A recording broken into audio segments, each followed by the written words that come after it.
Judul ini menjadi menjadi satu perbincangan hangat, menjadi satu artis gitu ya.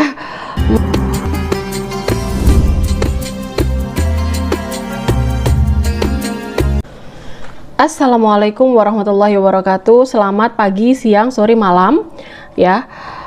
Kalau disingkat jadi selamat pasisoma untuk sahabat Suduai ya, sahabat sukses dunia akhirat. Kali ini perkenalkan, saya Ika Yunia Fauzia. Kita akan sharing ya tentang satu judul yang judul ini menjadi satu perbincangan hangat, menjadi satu artis gitu ya, menjadi satu tokoh populer di kalangan akademisi, di kalangan para praktisi, di kalangan para profesional ya. Kalimat ini atau satu teori ini yaitu teori tentang maqasid syariah, maqasidus syariah ya. Maka di konten ini insya Allah saya akan membuat mungkin 10 atau bahkan lebih ya konten yang nanti ada di satu playlist ya, tentang seri maqasid syariah. Jadi nanti siapa saja yang mau belajar tentang maqasid syariah silahkan mengakses di playlist ini ya, di channel Ika Yunia Fauzia ya. Kalau mau update materi-materi lainnya yang segmennya lebih luas lagi, maka ada di video-video yang lain ya. Saya juga bikin video-video yang sifatnya motivasi dan juga berkaitan dengan gaya hidup syariah gitu ya, gaya hidup secara syariah ya, ekonomi syariah dan yang lain sebagainya. Oke, perkenalkan, saya menulis buku ini ya, kelihatan nggak? Jadi prinsip dasar ekonomi Islam, perspektif maqasid syariah. Ya, perspektifnya kecil ya, maqasid syariah, tapi sebenarnya separuh awal dari buku ini membahas tentang maqasid syariah. Buku ini saya tulis berdua dengan Abdul Qadir Yadi. Apa yang saya sampaikan di beberapa pertemuan pada konten ini ya sedikit banyak ada beberapa, mayoritas lah ya, ada yang merujuk ke buku ini. Jadi nanti kalau memang mau tahu lebih detail lagi, dan juga di dalam juga ada keterkaitan dengan ekonomi Islam ya, prinsip-prinsipnya, maka bisa dicek aja di perpustakaan misalnya. Kalau ketemu buku ini bisa dibaca gitu ya. Oke sahabat Suduai, mengenal lebih dekat tentang maqasidus syariah. Sebenarnya maqasid syariah itu apa sih? Itu pertanyaan yang paling mendasar ya, yang saya rasa semua bertanya-tanya untuk saat ini. Maqasidus syariah itu apa sih ya? Maqasid syariah itu kalau kita lihat bahasanya itu ya terdiri dari dua kata. Yang pertama adalah maqasid, yang kedua adalah syariah. Maqasid itu adalah jamak dari maqsid dan juga maksad ya, atau maksad ya, keduanya adalah masdar mim ya, yang punya bentuk fi'il madhi ya. Artinya maqasid itu adalah kesengajaan, tujuan. Sedangkan syariah itu apa ya? Syariah secara etimologi adalah jalan menuju mata air, jalan menuju ke arah sumber kehidupan gitu ya, itu. Sedangkan syariah secara umum bisa dimaknai dengan yang berkaitan dengan akidah, syariah dan juga akhlak, yang berkaitan dengan ibadah, muamalah ya. Jadi syariah itu secara umum adalah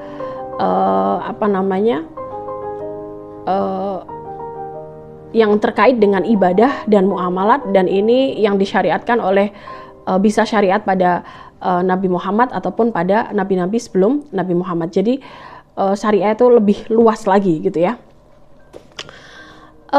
Jadi ini adalah arti dari maqasidus syariah. Sekarang maqasid syariah itu kayak apa sih? Maqasid syariah itu kayak tujuan ya, tujuan ketika Allah mensyariatkan satu syariat, apakah ada tujuannya? Nah, gitu loh. Apakah ketika Allah mensyariatkan sholat itu ada tujuannya ya? Apakah ketika Allah mensyariatkan puasa itu ada tujuannya ya? Gitu. Gampangannya gini deh, menurut yang saya temukan ya di buku Maqasid Syariah ya. Misalnya gini, misalnya ketika kita baca surat Al-Ankabut ayat 45. Ya, a'udzubillahi minasyaitonirrajim. Innas sholata tanha 'anil fahsya'i wal munkar. Sesungguhnya sholat mencegah manusia dari perbuatan keji dan munkar.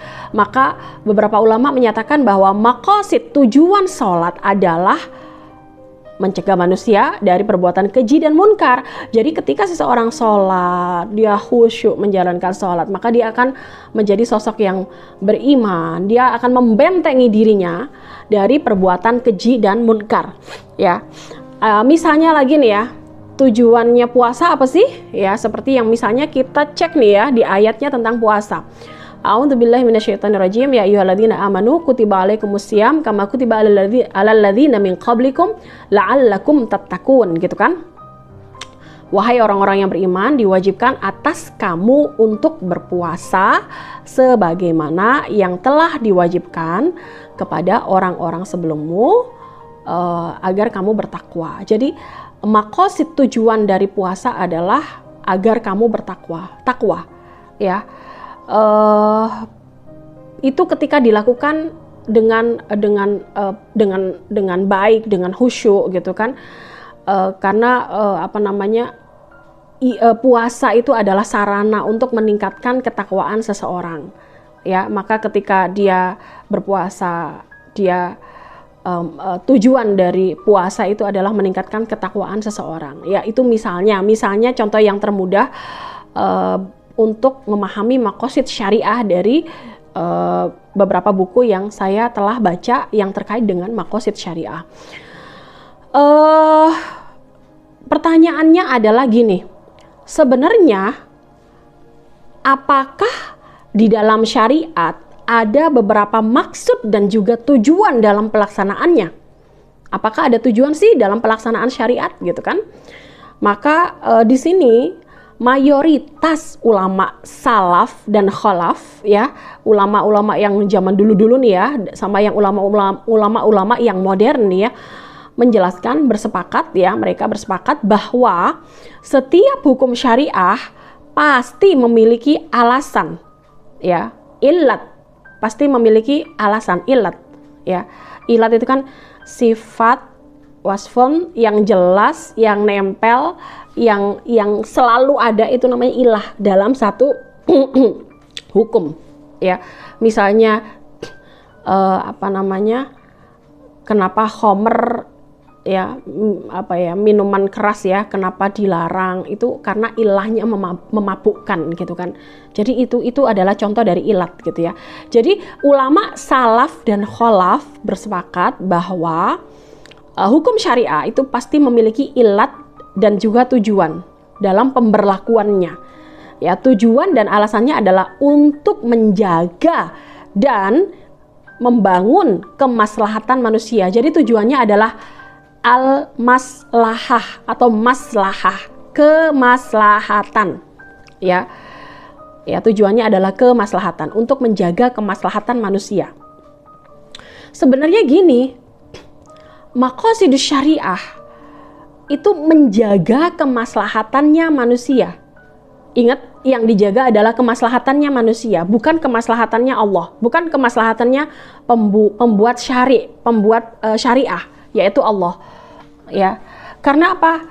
Menurut yang ada di surat An-Naml ayat 40 bahwa Allah itu maha kaya. Ketika hambanya beribadah kepada Allah, itu tidak memberikan keuntungan bagi Allah. Dan ketika hamba Allah, manusia, berbuat maksiat, sebenarnya hal itu juga tidak merugikan Allah gitu loh. Jadi sebenarnya maqasidus syariah itu ditujukan untuk kemaslahatannya manusia. Ya, jadi untuk kemaslahatannya manusia itu sendiri gitu ya. Ini pendapat mayoritas yang menyetujui adanya maqasidus syariah. Ya, sebenarnya kalau kita lihat di beberapa ayat di Al-Quran itu banyak sekali ayat-ayat yang menjelaskan bahwa sesungguhnya Allah itu menginginkan kemudahan bagi manusia. Sesungguhnya Allah itu ingin kebaikan bagi manusia, ya. Jadi ini merupakan satu pendukung untuk madhab yang mayoritas yang menyetujui adanya maqasid syariah. Ya. Kalau menurut Ibnu Qayyim al-Jauziyah dalam Jasir Auda menyebutkan bahwa syariah adalah suatu kebijakan hikmah, ya, dan tercapainya perlindungan bagi setiap orang di kehidupan dunia dan juga akhirat, ya.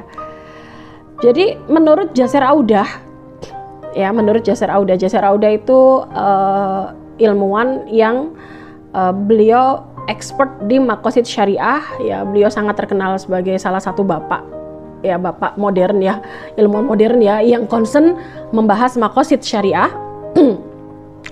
Dia menyebutkan bahwa ketika ada aturan di syariah yang mengatasnamakan keadilan, tapi prosesnya nih nggak adil nih, atau ketika ada aturan yang mengatasnamakan kedamaian, ya, tapi prosesnya dilakukan dengan pertengkaran. Ketika ada aturan yang mengatasnamakan kebaikan, tapi teknis secara mekanisme penuh dengan keburukan, atau segala aturan yang mengatasnamakan kebajikan dan ini dipenuhi dengan kebohongan, adalah aturan yang tidak mengikuti syariah. Jadi ini termasuk salah satu esensi dari maqasidus syariah. Ya, walaupun ini diklaim sebagai sebuah interpretasi yang benar, ya. Jadi seperti itu. Ya. Kalau menurut Imam Syatibi itu Abu Ishaq Asy-Syatibi, ya.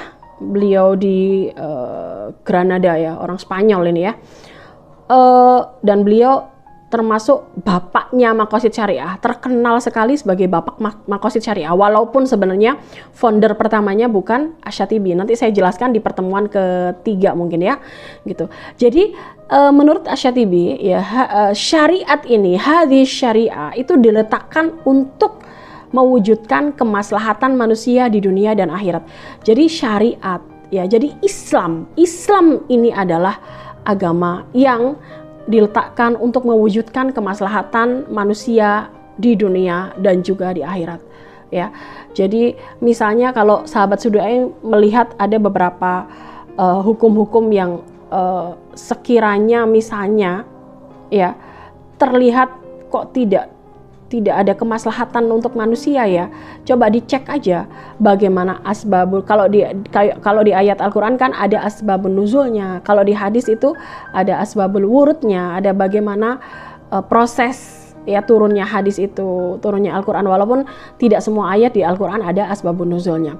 Maka kita harus memahami dalil-dalil teks-teks dalam Al-Quran dan Al-Hadis itu tidak sepotong-sepotong dan tidak langsung ada teks seperti apa langsung ambil gitu, tidak. Tapi paling nggak kita harus memahami secara holistik, secara menyeluruh, ya, bagaimana histori dari hadis tersebut, gitu, ya, bagaimana kaedah-kaedah usul fikihnya, gitu, ya, dari hadis tersebut, gitu, ya. Barangkali ketika misalnya ada satu kejadian dikiaskan kepada hadis, ternyata hasil dari kiasnya tersebut malah tidak maslahat, gitu, ya. Maka harus digunakan metode-metode yang lain untuk pengambilan hukum tersebut, gitu, ya. Nanti saya jelaskan lebih detail di beberapa pertemuan yang lain. Oke. Jadi ini adalah hakikat dari tujuan syariat, maqasidus syariah, yaitu untuk kemaslahatan manusia, ya. Tapi gini, ada mazhab yang sebagian kecil, gitu, ya. Contohnya adalah mazhab Zahiri, ya. Mazhab Zahiri itu jamaahnya ataupun pengikut dari Imam Ibnu Hazm ad-Zahiri, ya. Dan ciri khasnya mazhab Zahiri itu mengambil sesuatu sesuai dengan yang nampak dari dalil, gitu kan. Jadi apa yang nampak di dalil itu yang yang dihukumi, yang dijadikan satu patokan hukum, gitu. Itu ciri khasnya mazhab Zahiri. Jadi menurut mazhab Zahiri, ya, beragama nggak butuh logika, gitu loh. ya udah, yang disuruh sama Rasul ya dikerjakan, yang dilarang sama Rasul ya ditinggalin gitu kan. Itu menurut mazhab Dzohiri gitu kan. Wa ma atakumur rasul fakhudhuhu wa manahakum anhu fantahu gitu katanya ya. Jadi yang diberikan Rasul ya udah jalanin aja gitu. Yang dilarang ya udah ditinggalin. Padahal ya banyak sekali hadis-hadis yang kita harus mengecek ya, dicek historikalnya gitu ya, bagaimana proses adanya hadis tersebut gitu kan, gitu. Kadang-kadang ada satu hadis yang kita lihat sepertinya bertentangan, padahal kenyataannya tidak ketika kita memahami secara menyeluruh gitu. Di dalam Al-Quran juga kita sering sekali ya melihat ayat-ayat yang menandaskan bahwa ketika beragama ya, maka Allah juga Allah juga memerintahkan umatnya untuk menggunakan akal gitu ya. Seperti misalnya kita lihat ya, banyak sekali ya ayat-ayat dalam Al-Quran yang di belakangnya itu kan disebutkan afala ta'qilun gitu ya, afala ta'lamun gitu ya, ulil albab dan yang lain sebagainya, itu kan banyak sekali ya. Jadi itu adalah satu arahan juga ya dari Al-Quran ya, bahwa banyak hal yang harus dilakukan oleh manusia ya dengan memanfaatkan akal yang diberikan oleh Allah ya, apabila terkait juga permasalahan-permasalahan agama ya, misalnya yang berkaitan dengan muamalat gitu ya, misalnya yang berkaitan dengan ijtihad untuk permasalahan yang baru gitu ya, dan yang lain sebagainya. Jadi sebenarnya ini juga dicontohkan loh sama Umar bin Khattab ya. Sebagaimana yang saya ingat itu, Umar bin Khattab itu merupakan, kalau menurut saya ya, bapaknya maqasid syariah, karena Umar bin Khattab itu termasuk yang banyak berijtihad untuk hal-hal yang baru, dan ini berseberangan loh dengan hadis, dengan pemahaman hadis gitu ya, berseberangan dengan pemahaman hadis. Misalnya apa? Misalnya ketika ada hukum potong tangan ya untuk pencuri. Jadi standarnya potong tangan untuk pencuri ataupun koruptor gitu ya, itu kan rub'u dinar, akan dipotong tangannya ketika mencuri 1/4 dinar. 1/4 dinar itu kalau di tahun sekarang 2021 harganya antam itu sekitar 3,5 juta sampai 4 jutaan ya. Itu 1 dinar. 1 dinar itu kalau harga antam tahun 2021 itu sekitar 3,5 juta sampai 4 juta. Berarti kalau 1/4 dinar itu sekitar 875.000 sampai 1 juta. Jadi kalau mencuri senilai 875.000 sampai 1 juta itu zaman dulu ya, itu hukumnya adalah dipotong tangannya gitu kan. Tapi apa yang terjadi ketika saat itu Umar bin Khattab menjadi khalifah? Dia mendapati ada seseorang miskin, kelaparan. Ada seseorang yang miskin dan dia sedang kelaparan, dan dia mencuri. Ya, kemudian Umar itu tidak memotong tangan pencuri tersebut. Karena apa? Alasannya dia mencuri karena kelaparan gitu. Dia mencuri karena kelaparan, itu alasannya. Ya. Di sini Umar bin Khattab sangat menggunakan maqasid syariah sekali, bahwa tujuan syariah itu untuk kemaslahatan, untuk menjaga kemaslahatan manusia. Ketika ada seseorang yang memang dia kelaparan, ya, dia kalau nggak makan mati, maka dia mencuri, ya, maka di sana Umar tidak menghukumi dia dengan hukuman potong tangan gitu. Yang terjadi sekarang kan nenek-nenek nyuri kalau nggak salah kakao atau coklat jatuh gitu ya, pengadilan kan.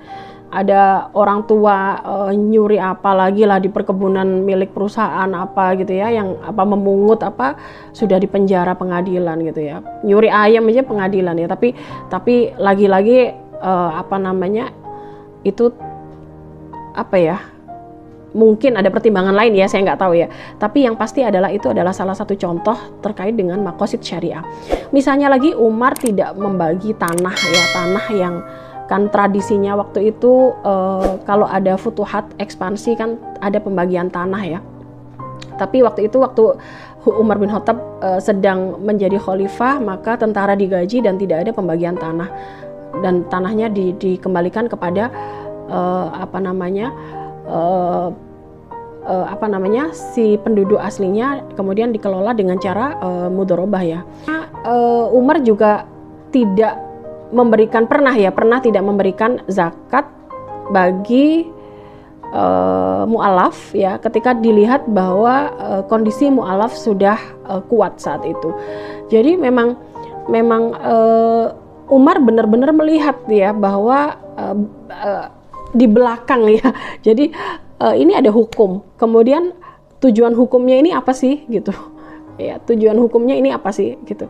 Jadi Umar benar-benar melihat ada tujuan hukum, tujuan syariat ya, tujuan pensyariatan hukum tersebut, sehingga kadang-kadang ijtihadnya Umar itu terkesan jadi berseberangan dengan apa yang dilakukan oleh Nabi gitu kan, seperti itu ya.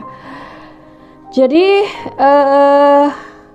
kemudian kalau kita melihat ya, maqasid syariah itu kedudukannya di usul fikih itu sebagai apa? Kalau kita lihat maqasid syariah itu sangat dekat dengan istislah ya, dengan maslahah istislah gitu ya. Nanti jadi kalau sahabat Sudu'ai belajar usul fikih gitu ya. Jadi gini, fikih itu kan hukum-hukumnya ya, hukum-hukum yang nampak di atasnya yaitu fikih ya. Kemudian usul fikih itu kan pondasinya, bagaimana proses penggalian hukum-hukum tersebut itu melalui mekanisme yang namanya metodenya usul fikih.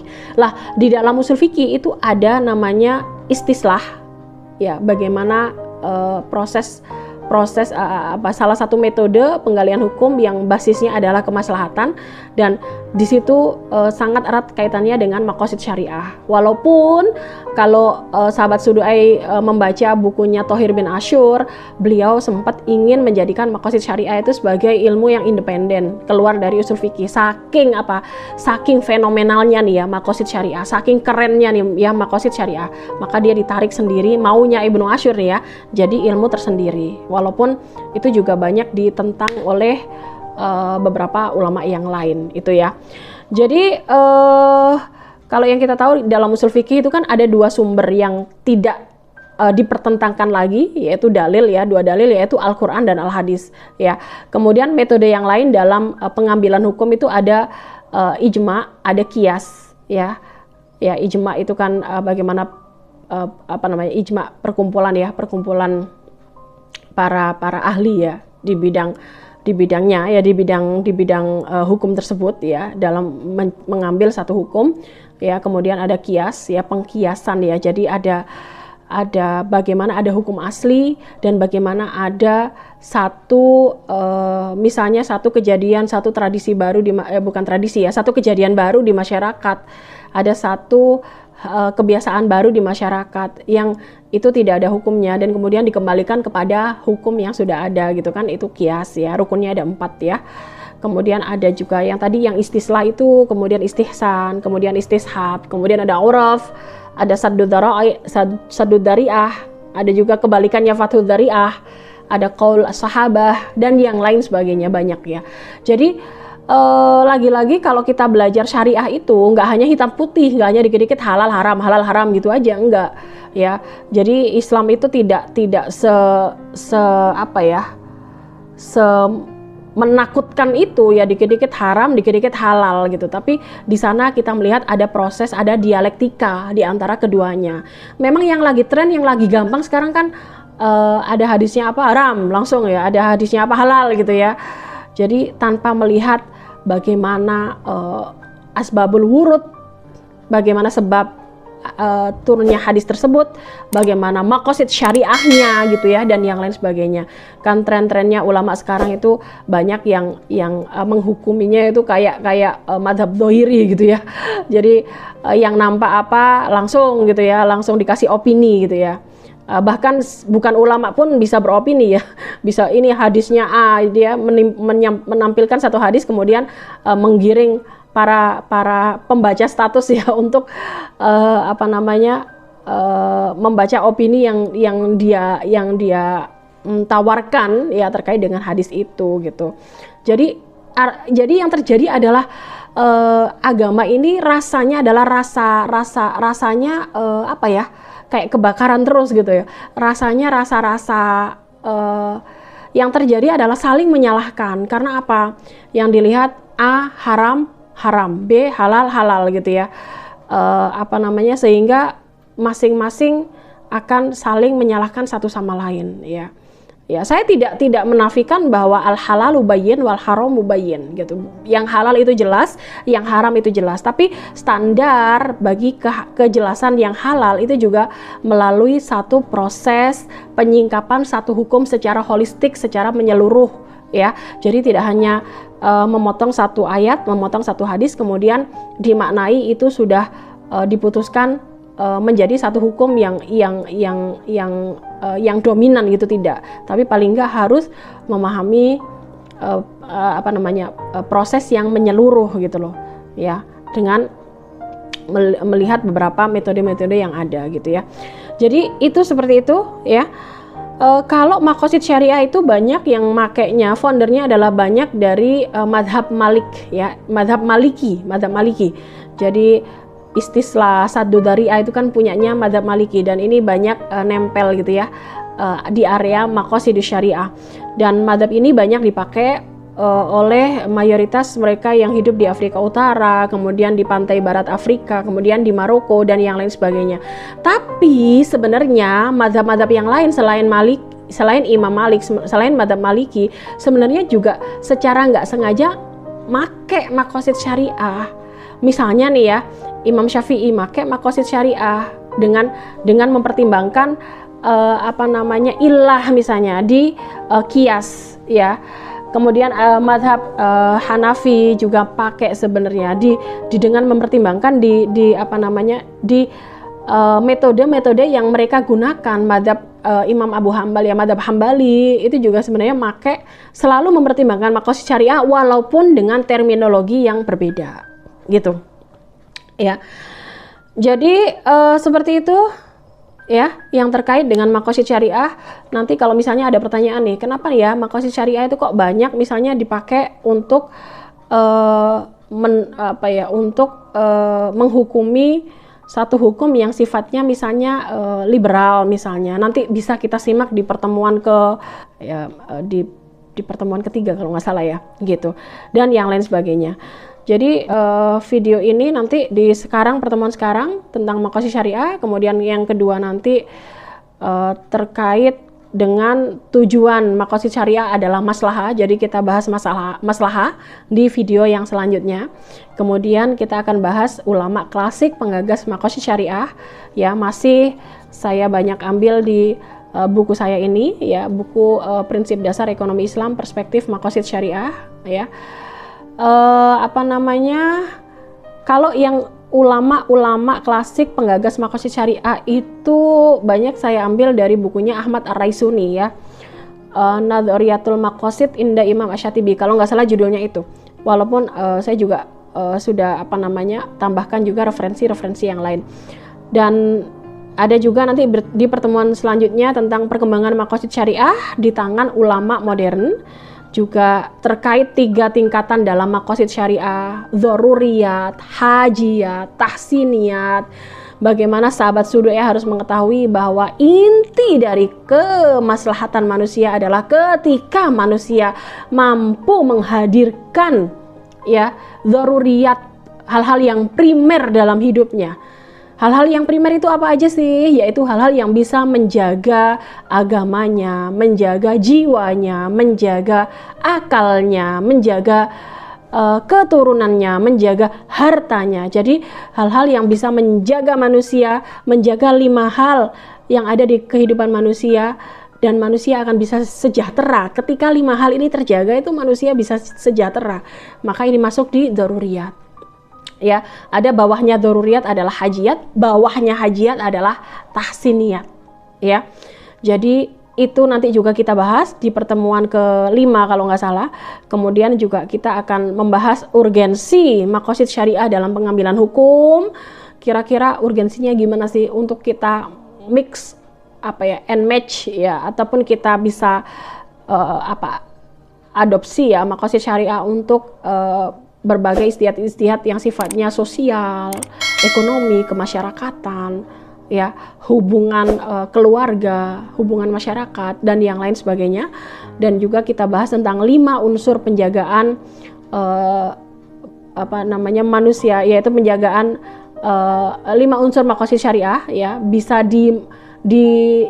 disebut biasanya dengan al-kulliyat al-khamsah, bisa disebut dengan dzurriyatul khamsah gitu ya, tergantung siapa yang nyebut gitu ya. Boleh disebut al-kulliyat al-khamsah, dzurriyat khamsah, bisa disebut 5 kemaslahatan gitu, dan yang lain sebagainya. Dan nanti saya tambahi juga 1 unsur tambahan di maqasid syariah, yaitu menjaga lingkungan, hifdzul bi'ah. Mungkin ini saja ya, silakan bisa akses buku ini di mungkin perpustakaan, ada banyak lah kayaknya sih gitu. Alhamdulillah ini udah terbit cetakan yang ketiga ya. Dan kalau misalnya buka di Google Scholar saya, ini mungkin citasinya sudah 750-an lah ya. Ya, nggak jelek-jelek amat lah, lumayan gitu. Jadi seperti itu sahabat Suduai, semoga bermanfaat ya. Jangan lupa senyum, syukur, bahagia atas semua rezeki yang kita dapatkan hari ini. Terima kasih. Anda juga bisa menyimak video-video saya yang lain yang bersifat motivasi dan yang lain sebagainya, yang bersifat penjelasan tentang gaya hidup yang islami ya, penjelasan tentang semangat ya hidup ya, dan yang lain sebagainya lah ya, di video-video yang lain. Terima kasih. Wassalamualaikum warahmatullahi wabarakatuh.